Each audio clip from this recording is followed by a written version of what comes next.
If you could make people understand one thing about engraving, what would it be? Well, and some will never get it. Some people love the shit out of black licorice. Me, I couldn't. I could, if it were off the face of the earth, it wouldn't bother me. And some people are like that with engraving too. What I'd like them to feel is how I do when I'm at my best and I'm on a real good piece. If they can feel a bit of that. My story. I don't know. There's all stories in all of them. Basically what had happened is I was living in a town, Williamsport, Pennsylvania. We just currently came back from Colorado, and a friend of mine who I've been associated with in the arts for a long period of time, Steve Bastian, was a metalsmith and kind of took me under his wing and started showing me how to do silver jewelry and stuff. And the town that I grew up in, very, very heavy in goldsmithing, metal arts and stuff like that. The only problem is everything started looking redundant, and basically everybody was eating off of everybody else. They're doing the same kind of designs with different styles and stuff like this. And so I started breaking away from the pack, like I tend to do.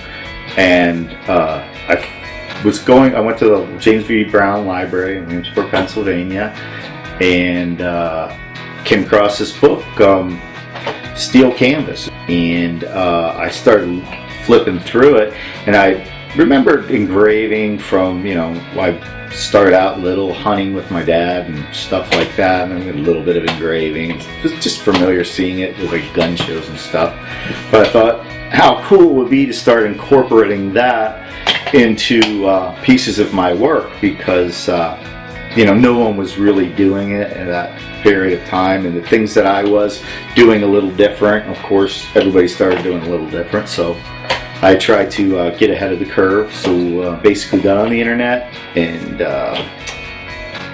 found out all I could about engraving, and there was a school out in Kansas, and they actually produced tools, and I got these gravers, and I looked and I figured out about sharpening, and I scratched the shit out of a bunch of stuff.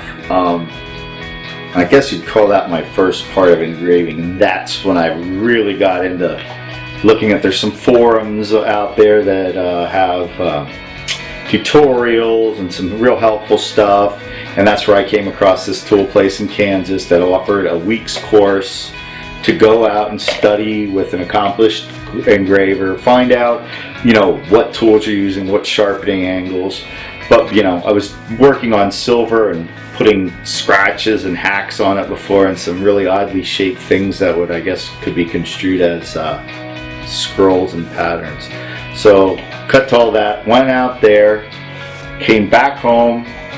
I went to town, and I just started putting it on everything. I was making dog tags, dog collars, jewelry, anything to test the water, just things like just little visual elements, just kind of cool stuff.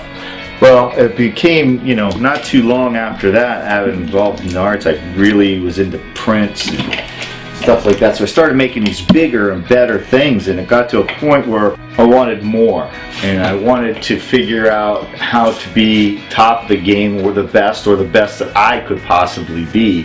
And I knew I needed a little bit more help, and I was looking to go to a school in Brescia, Italy called Bottega Giovanelli. So I figured I'd contact the teacher and ask him more about how to get in there and what I have to do. It's a big step. So after being in contact, he'd asked me if I was that serious about it, if I would want to consider coming up to try out for an apprenticeship spot here in northern Michigan. It's kind of a little bit apprehensive, there I had already established contacts with my jewelry to go to different festivals and sell it. And my wife had to quit her job at an advertising agency. I had to sell what left of the stock I had, and so it was a big leap of faith, but I knew I found my medium and it was what I wanted to do. And so I mulled it over, and after a bunch of phone conversations, I decided to make the leap. So ended up getting a place out here in Buckley on Wilson Road and was still working in Traverse. Since then, you know, I've been to Italy, been to meet the masters that I wanted to, got to closely observe them while they worked, and that's basically the beginnings of how I got started. What is engraving? What it is taking a harder material and cutting through and leaving an image on another. It's been around for a long time, and the last 500 years has just been a great period of it. The Renaissance period in Italy, that's where these guys are just fantastic. Today it's become the words for real refined jewelry, decoration on jewelry that's been cut away from the metal, and that's what it is cutting through metal to another piece. The next one, absolutely. There's some that have definitely gotten a little bit of press, or some definite things, but it's almost like, you know, when you're a musician and I can't even equate it to that. It was all good in that piece. My favorite one is the next one. What's the next one going to be? What am I working on that particular time? A piece of artwork or a knife or something that I'm working on. That's my favorite. Even though they're hard and something that you haven't done before, it's the next big one. That's the thing. That's what my favorite one's going. And you dwell in the past and look what I did. I'm never gonna get to where I want to be. I always want to be the best one ahead of me. So you're perpetuating yourself over and over and further and further. Creative process. Is that the process of getting something done before it's due, getting up at 4 in the morning, working till you fall asleep, getting up, eating a little bit, working till you can't work anymore? Or is it the thinking, the drawing? Everything is done. I mean, every engraving is made on a piece of paper and a pencil. That's where it's all at. All the creativity, all the cool stuff is done on a piece of paper. And having that great drawing background and coming up through the art programs, through high school, through college and all that stuff really pays and helps me to have an identity in engraving. Sometimes you feel it, and you pour everything out, and you can be in here for 10 hours and it seems like 10 minutes. Other times, you begrudgingly have to get up, come down here and sharpen pencils if you have to.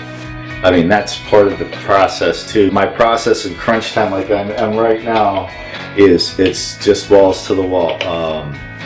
In here, on it. When I'm done, when I awake, I work. And that's pretty much my process. Nature, a lot. There's nothing better. Only catching a glimpse of something or some inner structure or something in the garden, the way a plant rolls out, the way light goes through it. If I can only capture a little bit of that, then it's just nothing beats what's all around us, and that's my inspiration. And then there's some stuff that's sometimes fueled by a little booze and gets a little weird. That's not necessarily that. I just start thinking weird things, and that's be part of the process sometimes too, and it goes to the paper and then it's developed from there. But true inspiration is just pretty much walking outside. Well, what goes into making the piece is first you're starting with a form, and that sets boundaries for your creative process. I mean, they come in all different shapes and sizes. That's why I like to vary my work as much as possible. This shape is what's going to determine what or how it should look into this area. So that the process is defining the spot that you're going to design, and then figuring out what you want to do in it. Put it within the defined space that I was allowed. So then you do your drawing, and then you take your drawing and you transfer it to your piece of metal, and then you begin to cut. Actually, you define your piece of that you're working on. But something. Maybe start with the outside of the piece. So if I'm working with a piece like this is where basically I start. I blow it up 200%, and this is my template where I get to put the design I want. So that's where how I start a project is figuring the outside, figuring what I want to put into it, and then going from there. One thing I like to do is make sure that it looks like it fits on the piece. I've seen work that looks like, you know, just doesn't belong on there, doesn't flow with the lines. They've chosen a different scroll or something that has nothing to do with the size, or to me, being a good father, without a doubt, having a son I'm very proud of. As far as art goes, I don't know, because I kind of hit what I thought were goals that I couldn't achieve. Being in museum exhibits, I've recently been in my second one. I don't know.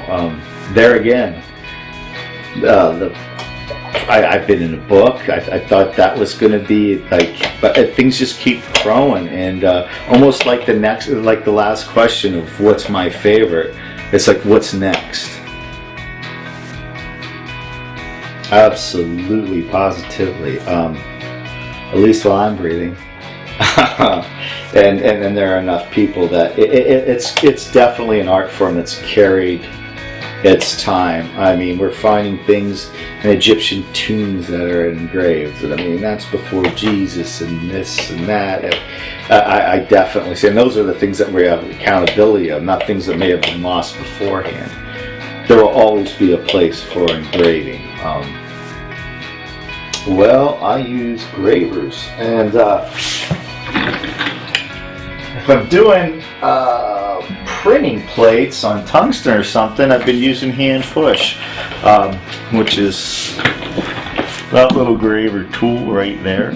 And essentially I'm just taking a piece of metal, doing little cuts for soft stuff. And printing plates, I've really been keeping my hand up on this. This is a non-traditional hammer because it's the one I have. And for me to hit and do hammer and chisel, this is fine. This is my chisel. The graver goes into the top of it. It acts as, you know, this. And then what I'll do is I use a microscope as well. So if I'm doing a piece that has traditional tick marks, they can either slow that down or actually use the hammer and chisel. My favorite of all is this is pretty much high as they go. It's the Lindsay handpiece. It's for palm control, and this has air in it, and I guess you'd consider it almost like a jackhammer. Creates a reciprocating motion when I press down the palm, and by far and away, this is my favorite because it's more like pushing traditionally. It's just got that little extra bit, and as that goes, I just go ahead and twist around. I use a ball vise to hold my work in. There's different hand pieces for different things. I work under a stereo microscope, which is 22.5 times magnification. If you really want to go for it, and at the end of the day, just work hard. Mm-hmm. Realize why you want to do it. Realize why you're doing it. And if it's what you really want, well, man, go for it. There's no one to tell you not to.